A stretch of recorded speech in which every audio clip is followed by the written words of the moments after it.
Ça va? Oui, ça va. C'est intéressant tout ce qu'on entend depuis tout à l'heure, non? Vous avez un avis sur tout ce qu'on a entendu depuis ce matin? Nicolas Dufour qui revient des États-Unis, qui nous dit qu'il faut aller dans l'IA. Olivier Ginon qui nous dit qu'en Chine, on revient à l'homme. Que Frédéric, là tout à l'heure avec Laurent Bataille, qu'il faut s'unir pour aller plus loin. Qu'est-ce que juste un avis avant d'aller sur chacune de vos personnalités? Moi, ce qui me fait réagir, c'est vraiment l'énergie, la motivation de chacun pour aller pousser, pour rien lâcher, comme c'est le thème aujourd'hui. Et justement, aller toujours chercher plus loin, aller chercher des partenariats, chercher le collectif derrière. Donc ça me fait plaisir d'être là pour voir toute cette énergie collective pour pousser un peu les lignes. Pareil pour vous, Jean-Claude? Moi, je trouve que ça bouge très vite en Chine. J'y étais il y a 10 jours. Ça bouge très vite aux États-Unis. Et malheureusement, en Europe, ça bouge moins vite. Je pense que nos entreprises, elles ont la volonté, elles bougent. Après, c'est l'environnement malheureusement, qui a trop d'inertie aujourd'hui en Europe.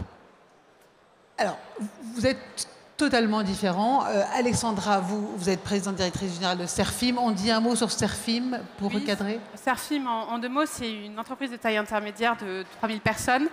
Alors, on est à la fois différents et à la fois, on a quelques métiers similaires avec Fayas, qu'on est une entreprise de travaux publics aussi, donc sur tous les métiers d'énergie, de réseau de chaleur, d'eau, d'ouvrage d'art, de route, mais aussi sur tous les métiers de l'environnement pour accompagner notamment les territoires et les industriels sur les enjeux d'économie circulaire qu'on va évoquer aujourd'hui, mais aussi les enjeux de dépollution des sols, de traitement des eaux qui sont aussi hyper stratégiques pour les entreprises et leur durabilité. Alors justement, vous êtes dans l'environnement, vous êtes dans le temps présent. Comment on donne une impulsion à nos industriels pour justement être dans ces enjeux?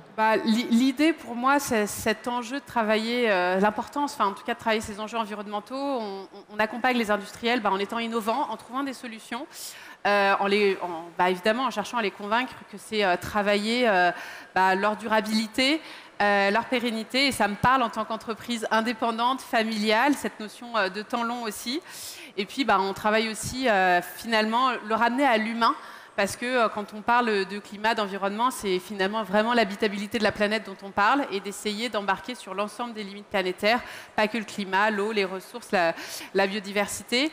Et chez nous, on essaye de le montrer déjà en embarquant une feuille de route ambitieuse avec notre raison d'être, qui est de contribuer à une meilleure qualité de vie en aménageant des territoires durables et respectueux du vivant, en montrant finalement par nos missions qu'on peut apporter des solutions sur la transition énergétique, sur l'eau, les ressources, la biodiversité, l'adaptation aussi, parce que c'est un enjeu majeur, qu'on permet aux industriels finalement d'être plus résilients, de tenir dans la durée. Donc quand on travaille l'économie circulaire de l'eau, on se prémunit en tant qu'industriel sur les enjeux de stress hydrique, de pollution, en évitant évidemment l'arrêt d'une usine.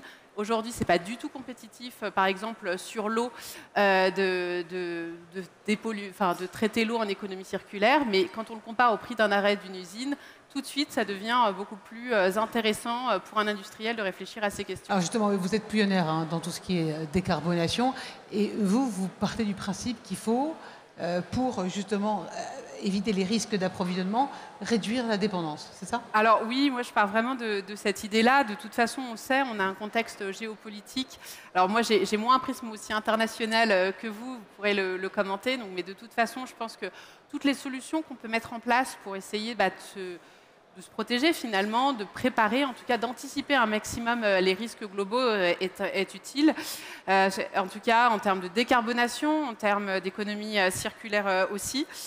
Quand on travaille les enjeux de décarbonation, on travaille on travaille évidemment l'enjeu du climat, bien sûr, mais on travaille aussi sa compétitivité en réduisant les consommations, les coûts, en travaillant sa résilience, sa souveraineté, et aussi on innove dans ces process industriels. Et là, je sais que vous avez un certain nombre de solutions chez vous aussi.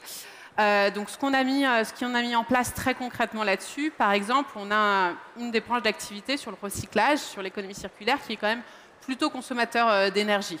En tout cas, dans notre prise, parce que je sais qu'il y a beaucoup d'industriels ici qui consomment beaucoup d'énergie.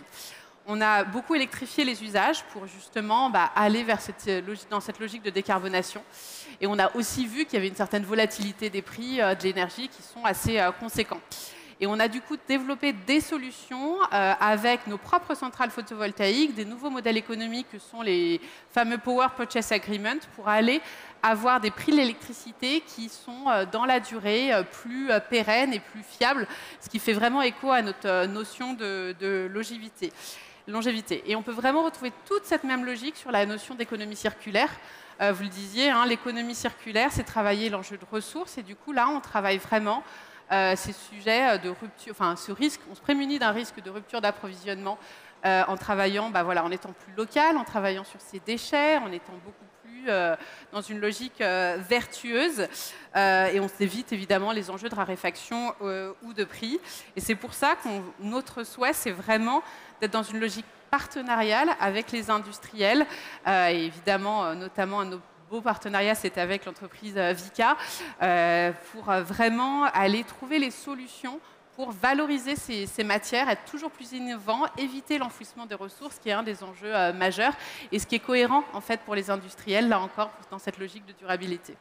Alors justement, vous dites qu'il faut collaborer, vous êtes dans le partenariat. Vous pensez que les industries européennes peuvent apporter une réponse concrète à la conjoncture du moment? Alors, je vais rester assez optimiste dans ce... Laurent Bataille, il y a un instant, disait que justement, on pouvait s'unir et qu'il y avait, si on installait la préférence européenne, on pouvait faire beaucoup de choses. Oui, je pense qu'on peut en tout cas avoir beaucoup de collaboration et que cette logique locale, elle est à renforcer. On fait beaucoup de choses, mais en fait...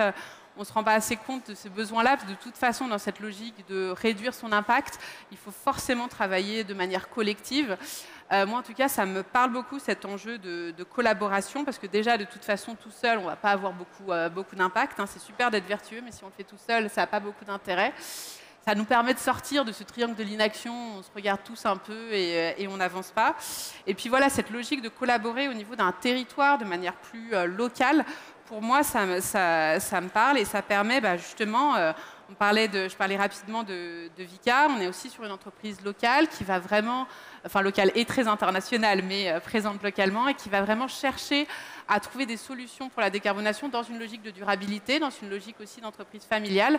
Et on a plusieurs partenariats, entreprises en commun à 50-50 dans une logique assez vertueuse pour aller développer des combustibles alternatifs aux énergies fossiles, pour aller développer des matières premières secondaires en fait, qui remplacent les matières premières primaires en fait. Hein, et là, on sait qu'il y a un impact ressources. Et cette logique-là de collaboration, pour moi, on la retrouve dans cette façon de faire nos métiers différemment, faire des chantiers bas carbone ou encore avec, là, quand on est plutôt dans la solution métier qu'on met en place, avec Faya, on réalise en ce moment ensemble l'interconnexion européenne France-Espagne. Et là, on est vraiment dans cette logique de décarbonation au niveau des territoires, au niveau européen. Et là, c'est plus de 120 km de liaisons souterraines dont on s'occupe notamment ensemble. Il y a toute une partie aussi marine. Et là, on travaille vraiment, on met en avant nos savoir-faire, nos valeurs pour renforcer le réseau.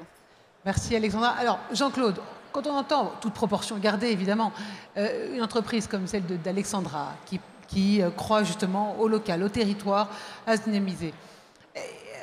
Et vous qui avez cette expérience internationale, vous revenez donc de Chine, quel cap, quels moyens il faut donner à nos industriels pour pouvoir concurrencer ces grandes plateformes?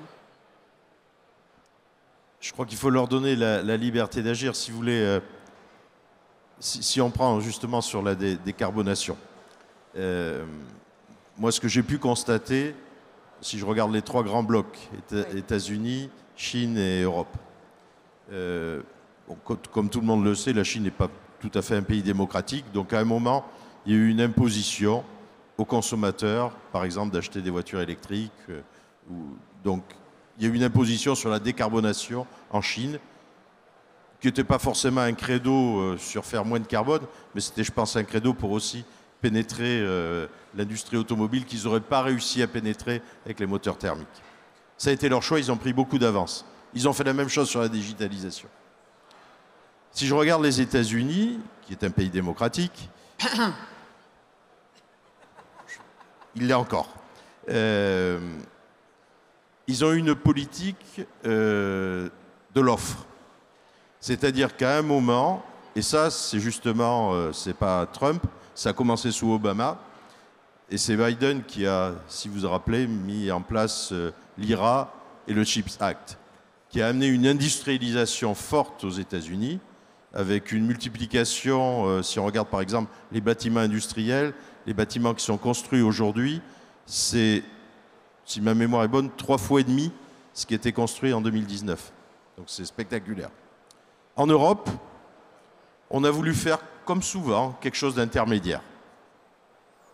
Plutôt orienté vers la politique de la demande que de l'offre. Et donc, quand on regarde, par exemple, la masse d'argent mise en œuvre en Europe par rapport à ce qu'a fait les États-Unis, ce qu'ont fait les États-Unis, c'est supérieur en Europe, la somme. Sauf que c'est décousu, c'est pas à l'échelle d'un État, et c'est dispersé entre l'offre et la demande. Et c'est pour ça qu'aujourd'hui, on constate, les différents interlocuteurs l'ont dit ici, à aujourd'hui un découplage entre l'Europe et les États-Unis. Ce que vous dites, en fait, c'est qu'on n'investit pas assez ni assez vite en Europe, et que pour vous, industriels, et on ne laisse pas assez de liberté aux entreprises. Vous avez besoin aussi voilà, de protéger vos équipes et de faire du chiffre. Pour vous, c'est plus attirant d'aller aux États-Unis, c'est ça que vous dites? Oui, je l'ai dit récemment en termes d'humour. On n'est peut-être pas né au bon endroit, mais ce n'est pas la question. Je pense qu'aujourd'hui, nous, entreprises, on est là et on doit faire avancer nos entreprises. Donc, nous, on essaie d'avoir dans notre groupe une vision mondiale et en tous les cas une vision nord-américaine, donc où on essaie aussi d'avancer là-bas. Mais bon, on est avant tout européen, on a nos sièges en Europe et il faut qu'on avance avec nos règles. Mais vous savez, si à un moment on voit quelque chose qui se découple, ce n'est pas la faute des entreprises. Je pense que le pourcentage d'entrepreneurs intelligents est à peu près le même en Europe qu'aux États-Unis, a priori. Et donc, si à un moment il y a un découplage, c'est l'environnement qui provoque le découplage et pas les entreprises elles-mêmes. Mais alors, ce que vous dites stratégiquement, qu'est-ce qu'il faut conseiller aujourd'hui à nos industriels qui sont là? Stratégiquement, comment il faut agir? Alors, si on revient sur la décarbonation, je pense que la décarbonation, on peut la prendre comme un credo si on veut, mais ça appartient à chacun, c'est privé. Ensuite, je pense que c'est le sens de l'histoire quand même. Et donc, nous, entreprises, qu'est-ce qu'on doit faire?